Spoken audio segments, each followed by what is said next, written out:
evening, I'm Asia Chow. Good evening, I'm Francis Bolin. And welcome to the first ever virtual edition of Christie's Lates, Summer in the City.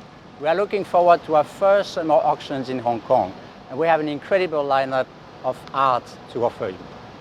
We are looking forward in the next half hour to walk you through 3 iconic locations in Central and to have our specialists present to you some of the highlights of our upcoming sale. Exactly. This season, our sale preview will take place in 3 locations. Modern and contemporary art preview will take place at Petter Building, Chinese paintings and works of art at Jardine House, and our luxury preview will happen in our office gallery at Alexandra House. Please come and visit us starting from tomorrow all the way until July 10th. Thank you all for joining us online for our first ever virtual opening night. We look forward to seeing those of you who are in Hong Kong and welcoming you in our preview and in person. Enjoy your evening of art with Asia.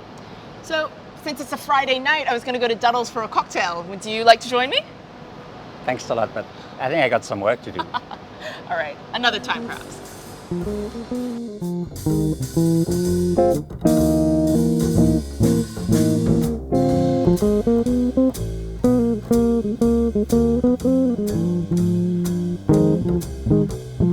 I'm here at Duddle's with Alan Lowe. Alan, thanks so much for joining me on a Friday night. How are you? Good. It's been busy.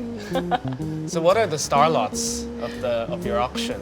Yeah, well, the preview opens tomorrow, so you should come and see in person. Do. But actually, our top lot of the season is this incredible Zhao Wuqi. It's a painting from 1963 when Zhao Wuqi was working in France, Paris, and it's from his hurricane period, which was when Zhao Wuqi's works were at the most energetic. So you have these incredible bands of color. Beautiful. Yeah, you have, sort of the composition is very unusual. It's also the largest red painting he created during this period.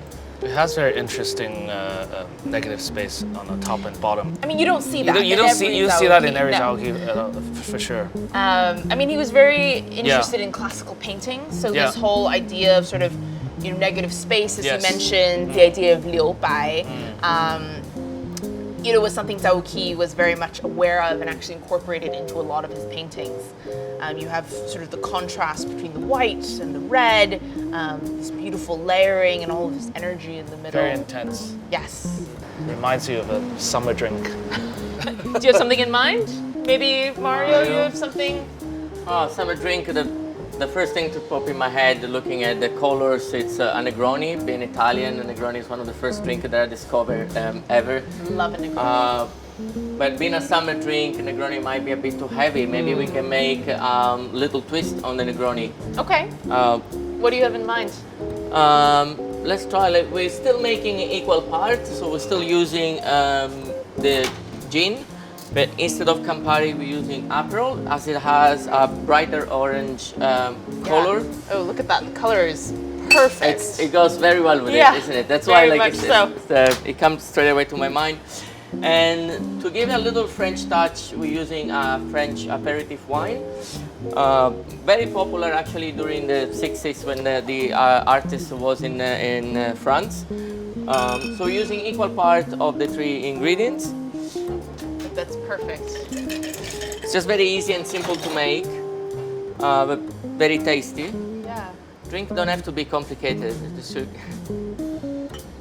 I mean, it's perfect with the sort of 2 parts, the Lillet Blanc and the gin. You have the sort of 2 parts white, 1 part red, sort of very much like the painting. Yes. I mean, while Mario's busy, I can show you some of the other highlights that we have in the sale.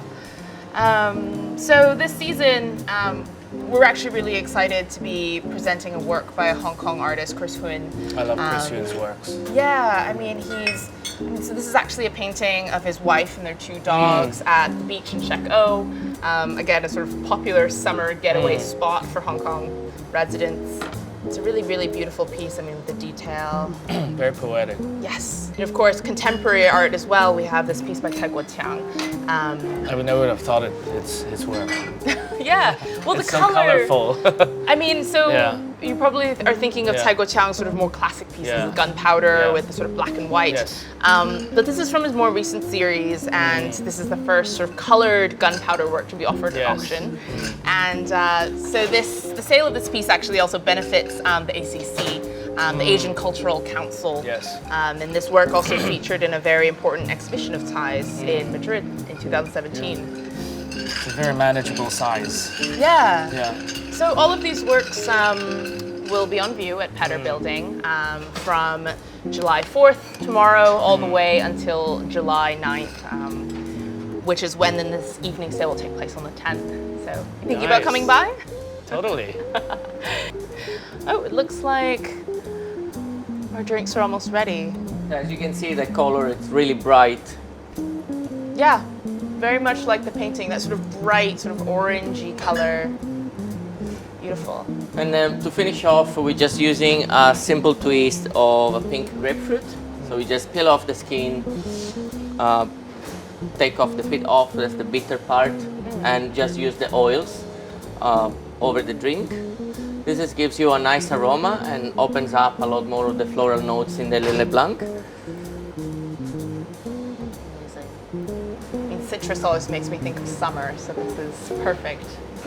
Yeah, as you mentioned, the paint was 1963. We can call it summer 1963. Cheers! Cheers. To summer in the city. Let's go take a look at some art with Petter Building so close by. I think we'll go over and see what's on view.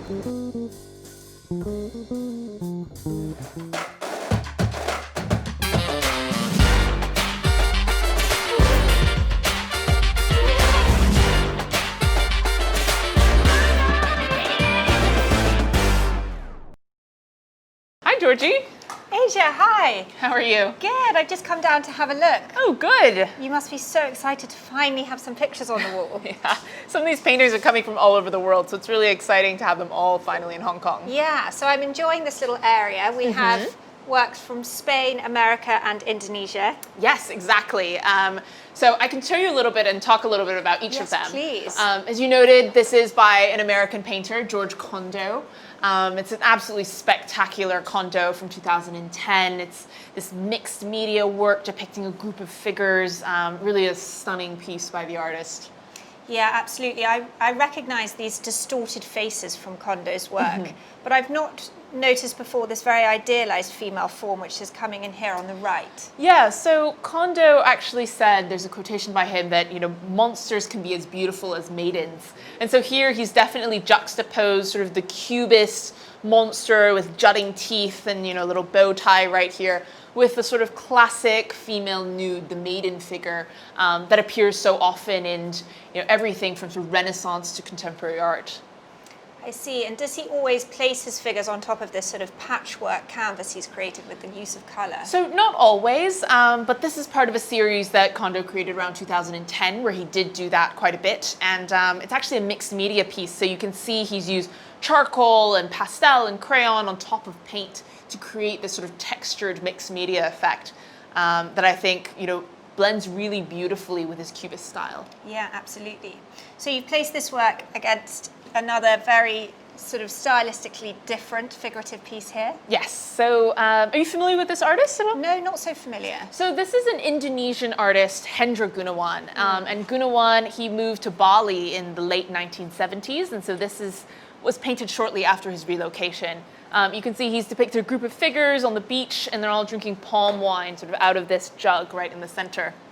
Wonderful scene and an incredible use of colour. Exactly. So that's actually a big part of the reason why we wanted to hang both of these works together. In that, this work was painted in 1980. Hendra is considered a, modern Indonesian artist, and while Condo is contemporary, you can see that they've both treated the subject of, a group of figures in ways that can be compared and contrasted. I mean, here, Gunawan has painted the leg of the figure in these beautiful blues and greens and oranges. And similarly, Condo is using, these bright, vivid colors as well. And so, both artists are really trying to harness the expressive potential of color and brushstroke. Yeah, it certainly has all the energy of Bali. And across we have this again, figurative piece, but... Yeah, we can take a closer look. So this is by a Spanish artist, Javier Calleja, and he's known for his depictions of these sort of wide-eyed children. Yeah, I mean, those glassy blue eyes are incredibly innocent, but there's something also quite unnerving about these distorted features. Yeah, I mean, I think Calleja's interested in exploring different psychological states, and he talks about how, in some ways, all of these children he depicts are sort of reflections of himself. I see the troubled child within. So Asia, are these three works all in the same auction? So the Javier Calleja and the Hendra Gunawan are actually part of our Hong Kong evening sale, which starts at 6:30 p.m. on Friday, July 10th. And then the work behind us, the George Condo, is actually part of our One Global auction, which is a relay style auction, which will be starting here in Hong Kong on the same evening. Exciting. Let's go see the rest of the exhibition. Yes.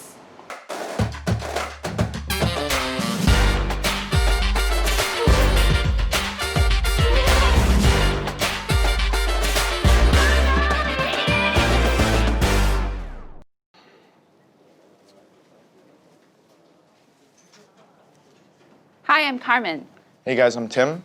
Welcome to the Chinese Paintings and Chinese Works of Art preview. Today we're at Jardine House.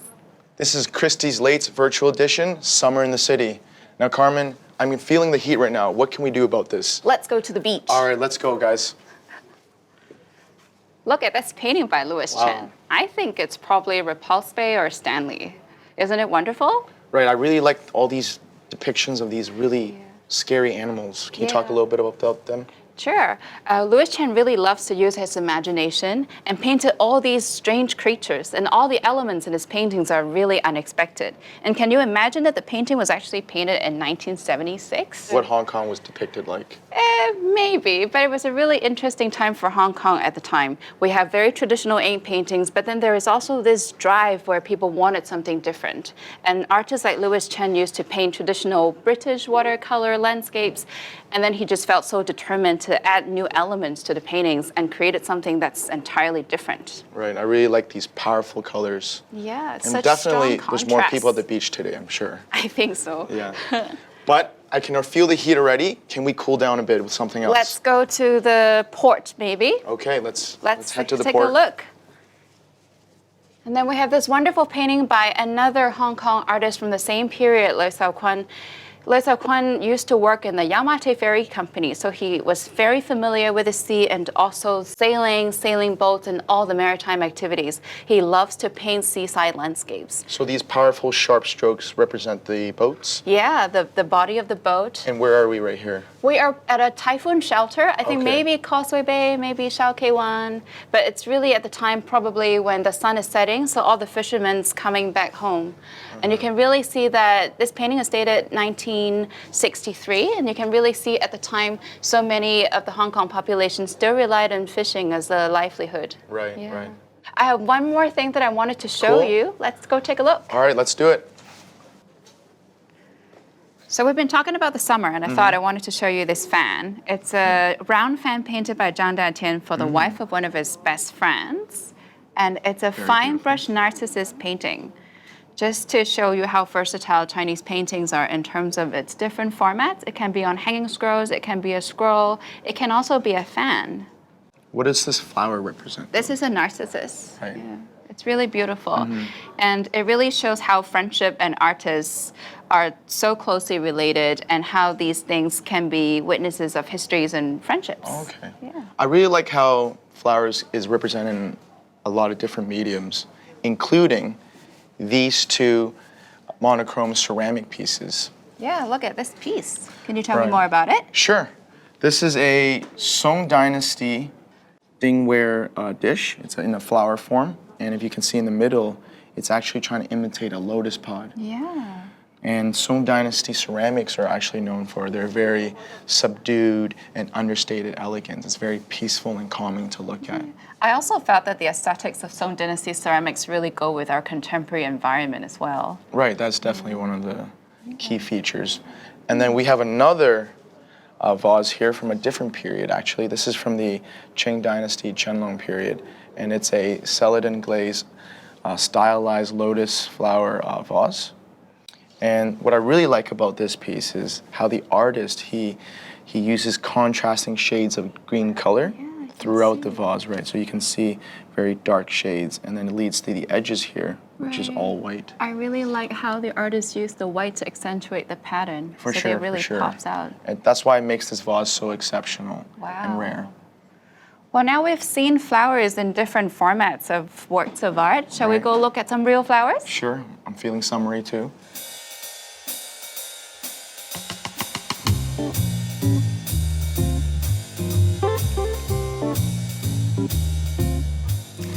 Hi everyone, I'm Cici Wang. After seeing the beautiful Chinese art, I would like to take you to Europe. Let's have a look how the flowers were being used in the old master paintings. The Dutch Golden Age led to a tremendous outpouring of still life paintings in the 17th century. Here we have a wonderful private cell still life by the artist Balthasar van der Ast.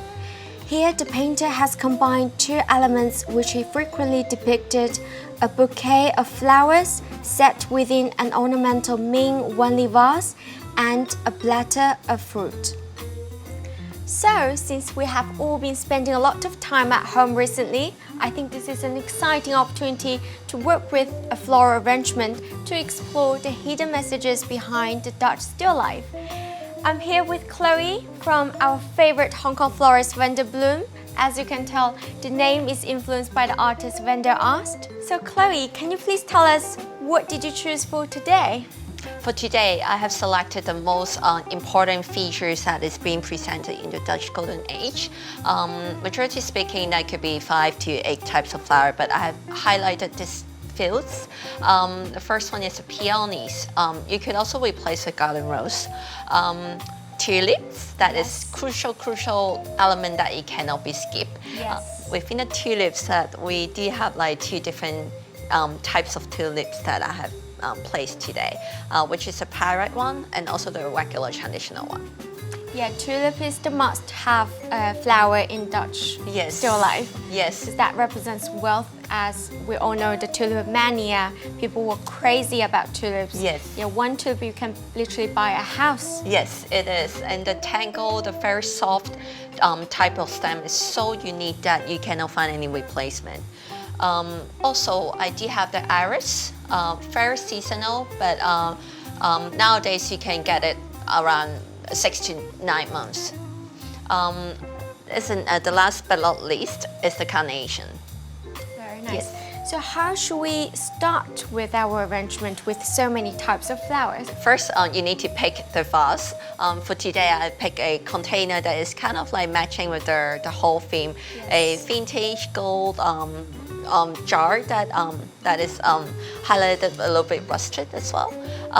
To start with the flowers, it's always easier to start with the biggest bloom. As you can see for the arrangement that I've done for today, there's so many types of flower in here, but you do not need all this. As a 101 start to make flower arrangement at home, it's always easy to start with a fewer types of flower. But first, to place a flower in, you always should start with the big blooms, because starting with the big blooms, you can actually comprehend the shape and the position of the whole arrangement easier.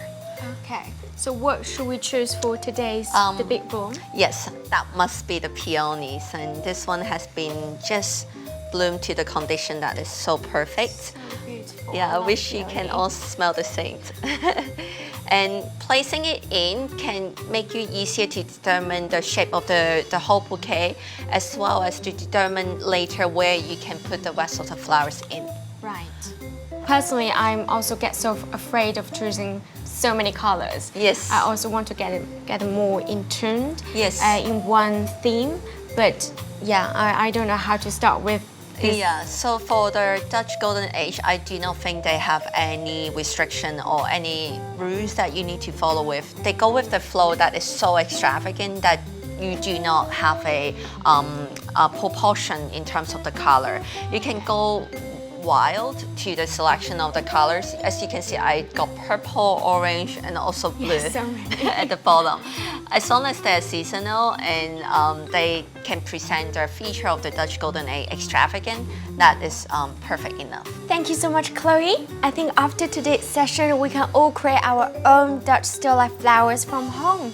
Thank you so much for joining us. Thank you so much for having me today.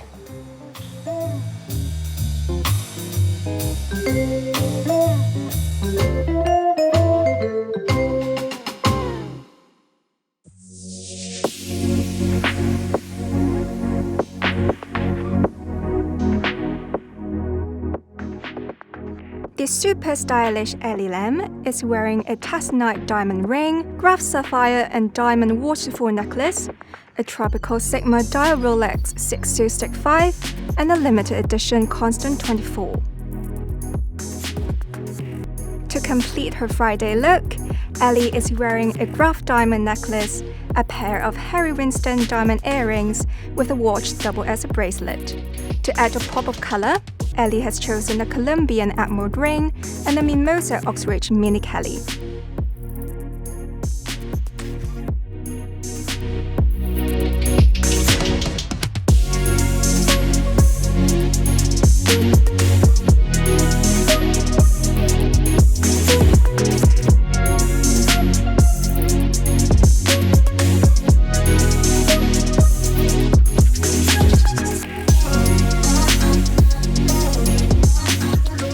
So this is the first time we are going to include the sake selection in our auction sale in July. So please come to visit us for the preview in Alexander House. I'll be here waiting for you. And kanpai. So as we wrap up this edition of Christie's Lates, I wanted to catch up with Elaine Kwok, Christie's auctioneer. Elaine, are you excited to be getting back on the rostrum? Yes, I'm so happy to be finally dusting off my gavel. I will be selling everything from Chinese works of art to Chinese paintings, as well as jewelry and wine. And all these auctions will take place here in Alexandra House in Hong Kong from the 8th to the 13th of July. Amazing. So can anyone join the sales? Yes, the sales are open to the public, and we encourage you to watch online if you can't join us in person. On Friday, the 10th of July, our evening sale will be live streamed on WeChat and on YouTube. After our evening sale, we will have our One sale, which is a global relay auction, the first of its kind. It will start here in Hong Kong, then it will move to Paris, then to London, then to New York. Very exciting. Can't wait, and I hope to see you here bidding either in person, raising your paddle, or at home, pressing the Bid Now button. And so if you're able to join us in person here in Hong Kong, we truly hope you do so. And that concludes the first virtual edition of Christie's Lates. We hope to see you all soon, and thank you so much for watching. Bye. Bye.